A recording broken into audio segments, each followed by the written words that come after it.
But Akhilesh wears two hats.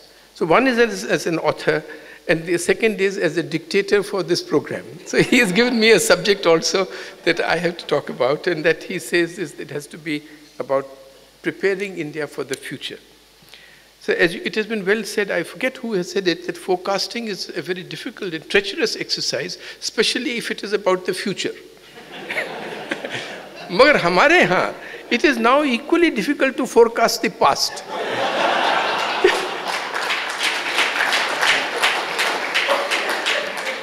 Akhilesh just gave us an example कि वो growth rate कैसे suddenly ऊपर हो गई, हमें पता भी नहीं था. I think the first thing to remember, the first things to remember are that the future is going to be determined mostly by forces which are outside our control. If you take, and that our heckling is not going to stop time. In India, we feel that if we oppose the WTO, WTO ruk jayega. But the world goes on. They are not going to slow down. They are not going to muffle the effects of their advances on us just because we are not able to sort our problems out.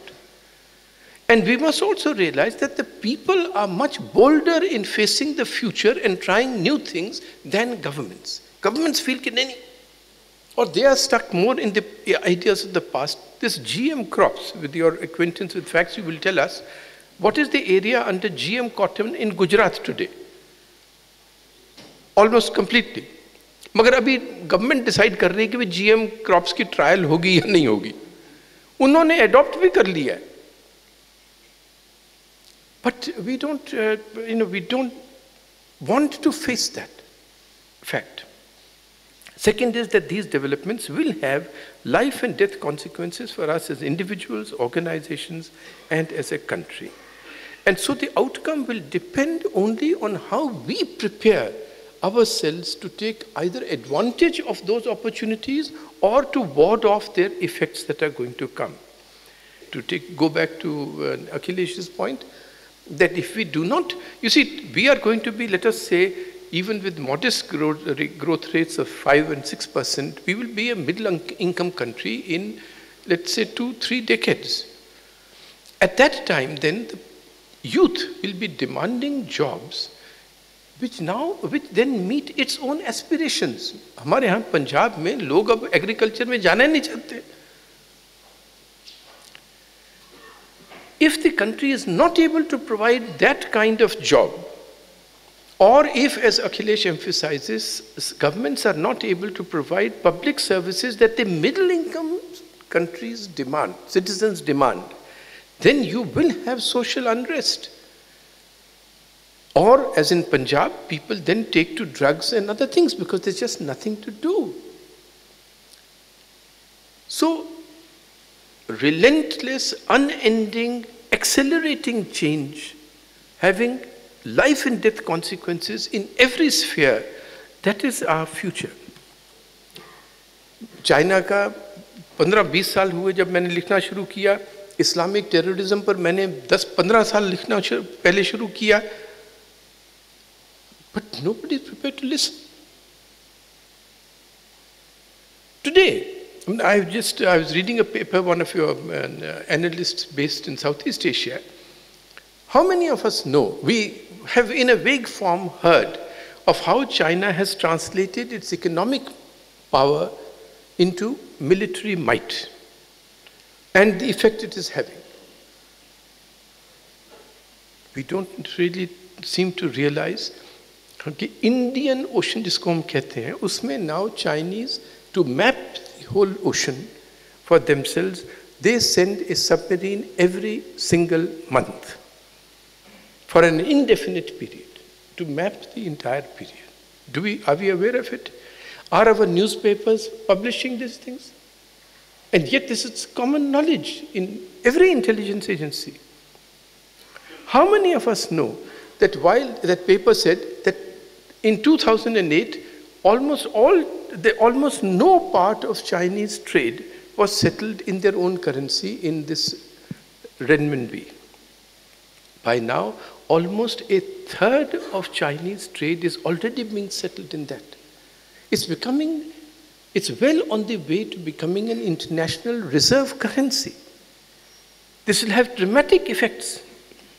Even, for instance, today, a spike in dollars has great effects on exporters, on importers, on debt servicing, on corporate debt servicing. When you have another reserve currency, these effects will be moderated. That itself will be an attraction. I don't know how many of us know that that British Columbia issued recently paper in yuan, which was oversubscribed. So are we really keeping up with these things or not? It's the first thing, lift our eyes from the current preoccupations and look towards the future. Second, I feel the problem is larger in regard to India, and that is that it is going to be a world full of opportunities, but it is going to be a heartless world. There is no place for a second-rate individual, for a second-rate organization, or for a second-rate country. But in India, we have almost developed an ideology of second-ratism, in which mediocrity is the norm, in which standards are dismissed as elitist, in which intimidation is argument, as on television debates, in which assault is proof, in which half the jobs, do you know that within 5 years, in the central government of India, half the secretaries will be persons who were inducted into the service because of their birth, not because of merit. And by the rulings of the Supreme Court and by the amendment of the Constitution by our Parliament, reservations shall apply not only at admission but at promotions, and promotions to the highest level. You want to compete with China? But why are we not seeing this? It is going to be a heartless world. And we have to have an ideology of excellence that we have to have, and everything that we do, every program of government must be judged on this anvil. Is it preparing India to be a society for excellence, in which facilities are available to every individual to equip himself to face the future and to contribute his best for the country? But there is no dilution of standards at any level. We are doing exactly the opposite. A society in which striving, excellence are compelled by arrangements. And a society in which rewards are commensurate with effort. That is the skill of the Americans. We have to learn it. Here, rewards are not commensurate with effort. Opportunities are not provided. And instead of providing opportunities to equip the person, we dilute the standards. Because the Supreme Court itself said, VP Singh quote kar Supreme Court ne in a shameful passage said, what are standards? What is the question of merit in a system which should not be there at all? तो भाई तुम क्यों बैठे हो वहाँ? So a judge called Justice D.A. Desai answered that. He said, so people said, why are you a judge then? He said, I joined this system so as to wreck it from within. A leader, that's the third and final point that I want to make, or two more points and then I'll end. Even great leaders, you see, they can only change direction. Actually, a great leader is one who only focuses on changing direction. Deng Xiaoping. He is not constructing the railway line. He is not supervising projects. In our own case, slow-moving animals, Mr. Narasimha Rao, Mr. Bajpayee, elderly, they changed the direction of the country. So a good leader is one who sits in that box outside the train station. वो होता है ना, दो story का एक होता है. All he does is to pull the lever. और जो ट्रेन मद्रास जा रही थी वो बॉम्बे चली जाती है. But even a leader who applies himself completely to the job, 23 hours a day, cannot do all the things. So countries can face the future, they can become resilient only through institutions which are robust and resilient. So you must judge everyone by their attitude to institutions. Because in India, since Mrs. Indira Gandhi's time, I tell you, every leader has looked upon institutions as potential instruments. Whether it is the police force or the CBI or the courts or universities in which, I should put my people as vice chancellors. But a river can flow fast only if the banks are strong. The institutions are the banks. So look for persons, compel rulers, if you can, to post competent people, persons of integrity, persons devoted to the national interest in institutions. And you can judge the potential result of a government for the future just by looking at the types of persons it is choosing to place in those institutions, whether they are governors or not. What kind of persons have been chosen? What kinds of persons is it looking for? Wolves in sheep's clothing, sheep in wolves' clothing, or sheep in sheep's clothing? So what does the ruler feel comfortable with?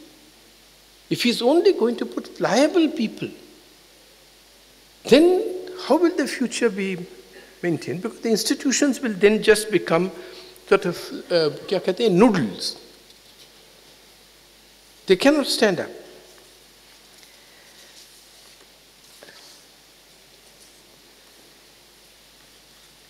Two more points and I am done. First, then I'll have a reason why I am disappointed in our class and what we can do about it. But before that, two more points. As the governments of India and the state of India is never going to be able to be as resilient and as efficient as the future requires it to be, one of the tests on which we must judge every program, every announcement, every proclamation of a leader or a government is the extent to which that program reduces the role of the state in our lives. Because that is the uncreative part. Akhilesh has pointed out, all of you know from your own thing, that the IT industry grew because the government didn't notice. इसीलिए मैं कहता हूँ कि जो e-commerce जो grow कर रहा है उसके बारे में ज़्यादा बात मत कीजिए. सरकार वाले जाग कर कहेंगे अरे ये हिल रहा है. Therefore, go on reducing the thing. Jैसे higher education, I'll give you an example. I tell you, you are never going to be able to change the character of the UGC or AICTE क्योंकि ये ATMs हैं. Don't waste your time in persuading ministers and ministries to do something about higher education. Pioneer a movement in India for de-recognition of your colleges. Okay, yes, our colleges are not affiliated to any university, like the Indian School of Business, like the IIMs and IITs. And therefore, under the Indian law, we are not able to give you degrees. We will only give you a certificate. But the college will get known by the quality of its graduates. So free the colleges from this straight jacket of our university system, set up colleges outside this system, and have good rating agencies. And even more important, let the potential employers not look for degrees, let them look for competence.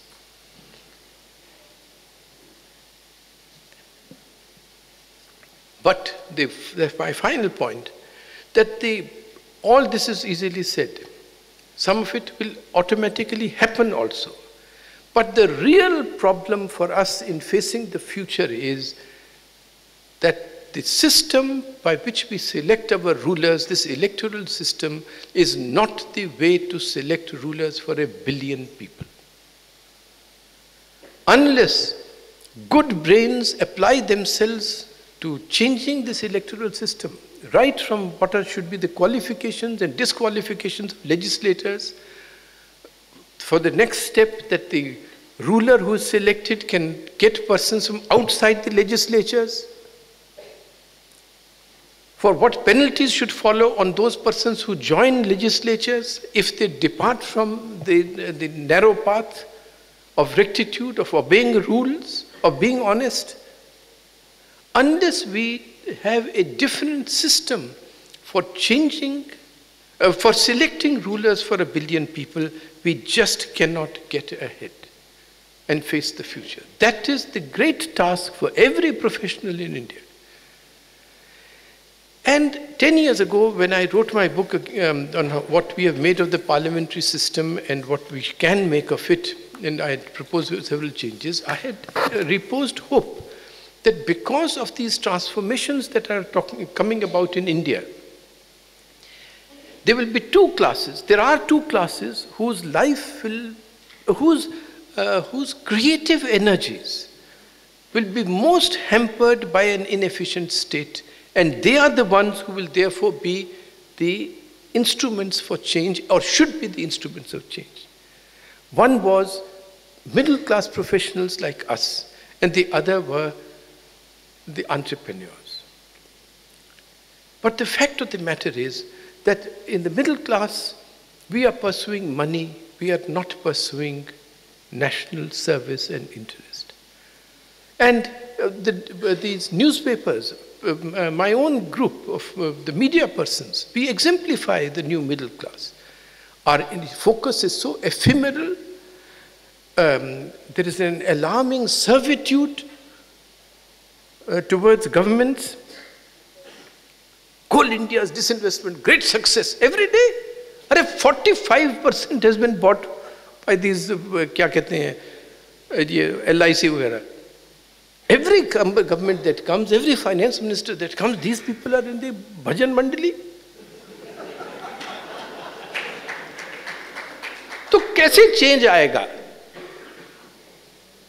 So change लाने के लिए these two classes, the middle class professionals and the entrepreneurs, must work out the solutions, work them out in detail, make them a part of general discourse, and make sure that whoever is the government treads that straight path towards those solutions. Do not be too understanding of the difficulties of governments. With that spirit, I leave you with that simple thing, that you should all aspire, we should all aspire, individual writers should aspire, organizations should aspire, the great classes of middle class and of the entrepreneur class should aspire to be the alternate government. Thank you very much. Thank you.